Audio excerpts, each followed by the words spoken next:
যেন ফুটবল মাঠের যান্ত্রিক কোনো রেফারি বাঁশি মুখে ছুটছেন, কখনো এই প্রান্তে তো কখনো অন্য প্রান্তে।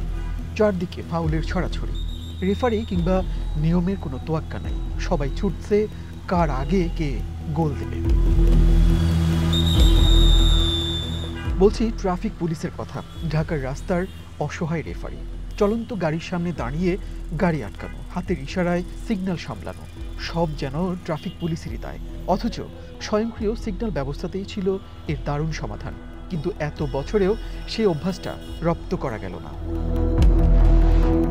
৫ অগস্ট ২০২৪ ছাত্র জনতার অভ্যুত্থানের মুখে আওয়ামী লীগের পতনের পর ঢাকার ট্রাফিক ব্যবস্থাও পুরোপুরি ভেঙে পড়ে। পঙ্গপালের মতো ঢাকার রাস্তায় ঢুকে পড়ে অগুন্তি ব্যাটারি চালিত রিকশা, ইজি বাইক। অন্তর্বর্তী সরকারের মাথায় হাত।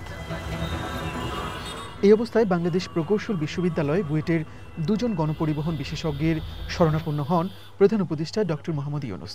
যানজট নিরসন ও চরম বিশৃঙ্খল গণপরিবহন ব্যবস্থায় শৃঙ্খলা ফেরাতে কয়েক দফা সুপারিশ করেন বুয়েটের ওই দুই শিক্ষক, যার মধ্যে ছিল স্বয়ংক্রিয় সিগন্যাল ব্যবস্থা চালু করা। স্বয়ংক্রিয় ট্রাফিক সিগন্যাল চালুর নামে এর আগেও ঢাকায় বহু প্রকল্প হয়েছে। তাই সিদ্ধান্ত হলো অল্প খরচে দেশীয় প্রযুক্তিতেই বুয়েটেই তৈরি হবে সিগন্যাল সিস্টেমের সব যন্ত্রপাতি, পরীক্ষামূলকভাবে যেগুলো বসানো হয় রাজধানীর ৭টি পয়েন্টে।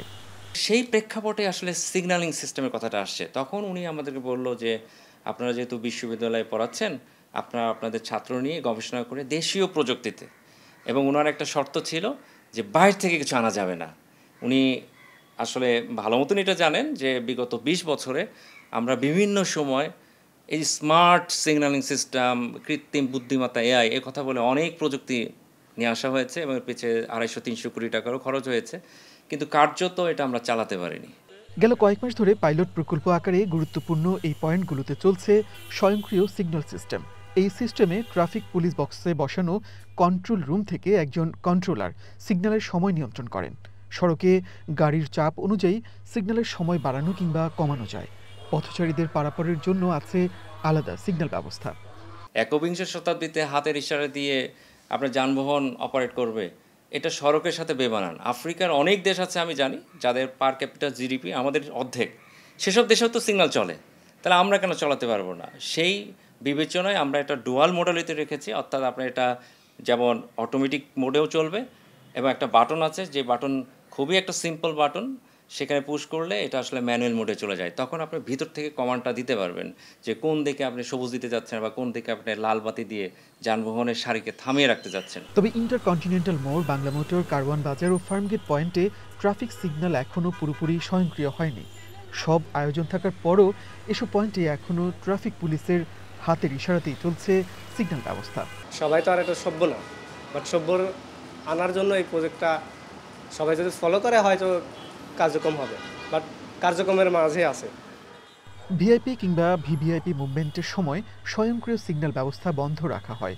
এ সময় যানবাহনের যে চাপ তৈরি হয় সেটি স্বাভাবিক করতে পরবর্তী ঘণ্টাখানেক ম্যানুয়াল সিস্টেমেই সিগন্যাল চলে। এটা কমসে কম আধা ঘন্টাও যায়, দুটো সময় যায়, কিন্তু এইটা ছাড়ে না। এই প্রত্যেক দিনই এই অবস্থা, আজকাল নতুন না তো, আগেন গাড়ি। এটা কাউন্টডাউন যেটা দিচ্ছে এটা এইভাবে আসলে আমরা নর্মালি দেখি না, কিন্তু পুলিশই তাদের মাধ্যমে নিয়ন্ত্রণ করে। কিভাবে হচ্ছে? এটা তো হচ্ছে অটো হওয়ার কথা ছিল।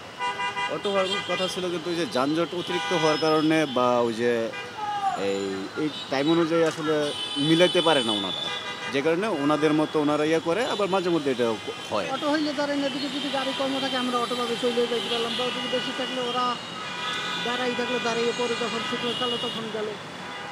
আচ্ছা, এই যে কাউন্টডাউন থাকে, টাইমটা দেয়া থাকে, এটা কি আসলে আপনাদের জন্য সুবিধা হয় কিনা যে এত মিনিট পরে আমি যেতে পারবো?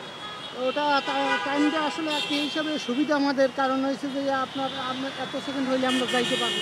স্বয়ংক্রিয় ট্রাফিক ব্যবস্থা প্রকল্পের সাথে যুক্ত বুয়েটের এই শিক্ষক বলছেন, যেসব পয়েন্টে ব্যাটারি চালিত রিকশা ও ইজি বাইকের উৎপাদ বেশি সেখানেই এই উদ্যোগ মুখ থুবড়ে পড়ছে।